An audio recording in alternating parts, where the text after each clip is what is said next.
History isn't something we just learn from dusty old books anymore. Today, it's all around us, on our smartphones, in games, and at immersive exhibitions. Digital storytelling uses emotion and sound to not only educate, but to evoke a personal connection to the story. But does it work? How digital tools are bringing the past to life, coming up now on Shift. TikTok. It's probably not the first place you'd look to learn about World War II or the Holocaust. The clips are too short, shallow, too entertaining, right? Well, Susanne Siegert from Leipzig is using the platform anyway, to show young people just how brutal life was under the Nazis. And more importantly, to explain how the regime managed to rise to power in the first place. Her target audience is young people, a generation with no memories of their time and no personal connection. Around 90 seconds per video and one topic.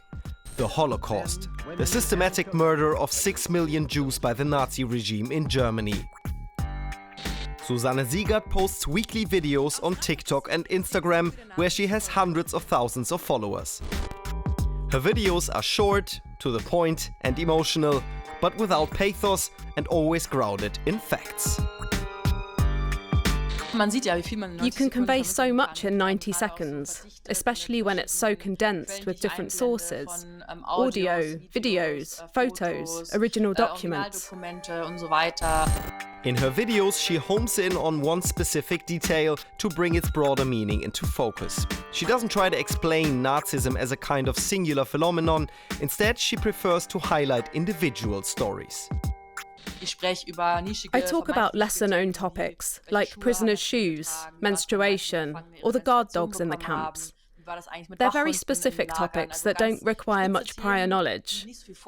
Topics you can access, even with a basic understanding of the Holocaust or Nazi crimes. But people who work with topics like Nazism and the Holocaust on social media are often insulted and threatened online. Susanne Siegert is no exception. She usually just deletes the comments though, choosing not to report them. As with any woman, it's often about my appearance and the fact that I use gender-neutral language. But it doesn't stop there. It continues with trivializing or even denying the Holocaust, and also anti-Semitism. I encounter that very often hidden behind codes. Codes she unpacks for her audience, so they too understand what's being thrown at her in the comment section. One example is the door emoji. There's a myth, even before TikTok, which suggests there couldn't have been gas chambers in Auschwitz because of photos of a supposedly wooden door on a gas chamber. That it couldn't have withstood the gas and the pressure from the suffering victims inside. This crooked, flimsy wooden door. Susanne Siegert debunked the conspiracy theory for her viewers using quotes from survivors and even installation instructions from the company that produced the gas. It's a lot of work, but it gives young people a way to really engage with German history.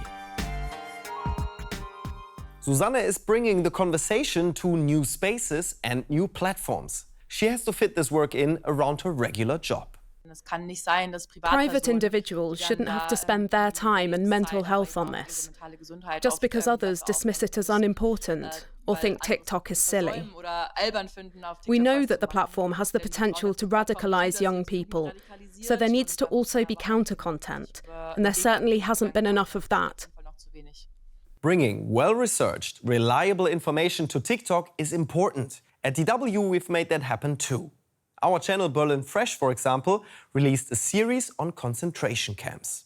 I'm at a former concentration camp and I want to show you what the daily life was like here for the prisoners. There are no gas chambers because it was not an extermination camp, but people had to work. The prisoners had to produce bricks, and this is actually where the production used to be. And they were worked to death. It was so crowded here that prisoners were just crammed into these bunks. All I thought about was food and survival, said a 19-year-old prisoner.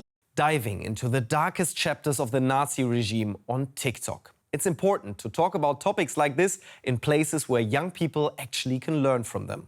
That means creating content that's both emotionally engaging and easy to access. In Lagos, Nigeria, the John Randall Center for Yoruba Culture and History is taking an immersive approach to connect with people. Our colleague went to check it out. This is one of the features that people really like. As you can see, the screen is responsive. The image on the screen basically moves and responds to every move I make. I'm supposed to be dancing, but I can't dance. So I think it's fun. The museum is the first of its kind in West Africa. Here, visitors don't just look at artifacts and read about history. Here, you can experience it firsthand. Immersive exhibitions are a global trend, opening up new doors to the past, inviting visitors into 360-degree images, virtual reality, and immersive soundscapes. Entertaining? Yes. But do you actually learn something? To find out, we went to an exhibition in Berlin called The Last Days of Pompeii. Imagine visiting ancient Pompeii right before the eruption of Vesuvius. In this VR exhibition, you can do just that, thanks to 360-degree projections. Experiencing gladiators battling in colosseums firsthand, that will make you feel something. In fact, emotions activate the brain, increase attention, and help you remember information. I have 2 children with me, 8 and 10. They find it very interesting and listen in a different way. This multimedia approach is fascinating for all ages. The story is told in a very entertaining way, and it's easy to see what it must have been like for the people who experienced this disaster. You can see for yourself and understand what it was like back then. That's cool. One of the highlights, a walkable VR tour through a Roman villa. Hearing the fountain trickling, seeing the kitchen and the set table. The soundscape brings the whole experience to life. And the multi-sensory approach improves retention. I think it's much better than just hanging up pictures. It's more fun to look at it this way. Through this interactive presentation and the 3D spaces, I was really surprised that my boy said, "Wait, I want to read something." Not just consuming, but reading a board, looking at pictures. This mixed media arrangement encouraged them to delve deeper and read.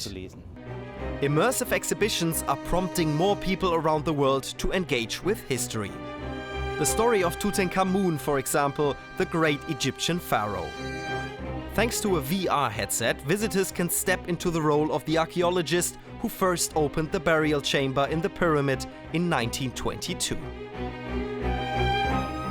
You go inside the Valley of the Kings and you are walking around in the tomb with a torch in your hand in this old digital world, and that is something I can tell you about, I can write about it, but if I let you do it, which wasn't possible in the past, it's a whole other experience. When you can step into the shoes of people from the past, the story sticks with you more easily. Emotion and closeness spark curiosity, and the right sounds can make that impact even stronger.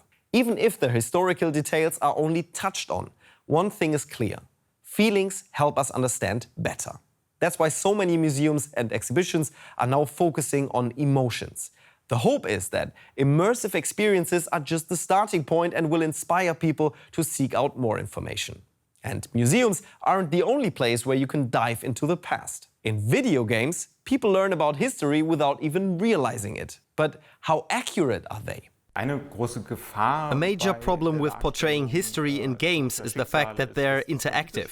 You make your own decisions, but historical figures often did not have this freedom of choice. That means when portraying the perspective of victims, game designers have to be very precise. Not every soldier had a chance to survive the war thanks to combat skills. And not every prisoner could escape their tormentors through clever behavior. Yet war games are almost always about winning, something that historically wasn't always possible.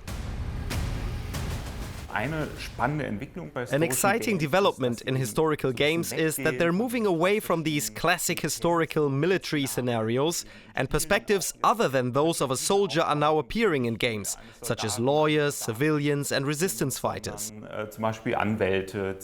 This expands the diversity of perspectives in computer games as well.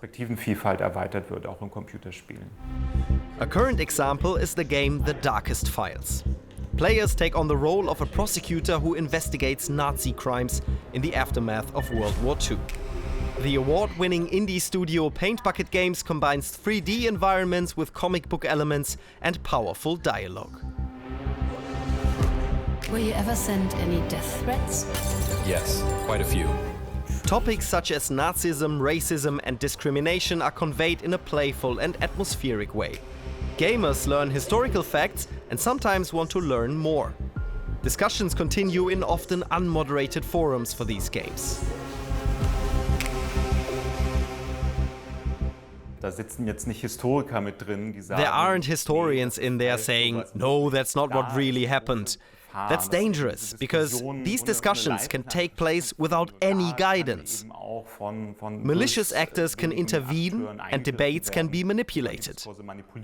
You see this a lot when it comes to diversity or the lack thereof. For example, in medieval scenarios. The game Assassin's Creed Shadows was heavily criticized for featuring a black samurai. Critics said this wouldn't have existed in Japan at the time, even though he was based on a real-life historical figure. The target of the criticism became Professor Sachi Schmidt-Hori, who had helped the company Ubisoft to check its game dialogue for accuracy. Since no one was defending her online, the professor decided to respond herself. I just started writing back like, "Hey, you are writing about me, talking about me, how about you and I talk?" In response, many of them were just surprised that I replied, and many of them apologized, took down what they have posted. Even if games aren't always historically accurate, they can be a real gateway to the past. Whether through epic storylines, historical settings, or interactive experiences, digital technology makes history tangible. And for anyone who's curious, it's easy to dig deeper with podcasts, books, and digital archives just a click away. So, how would you like to travel through time? Do you prefer gaming, scrolling through Instagram, or have you been to an immersive exhibition? Let us know. That's all from me. See you next time on Shift.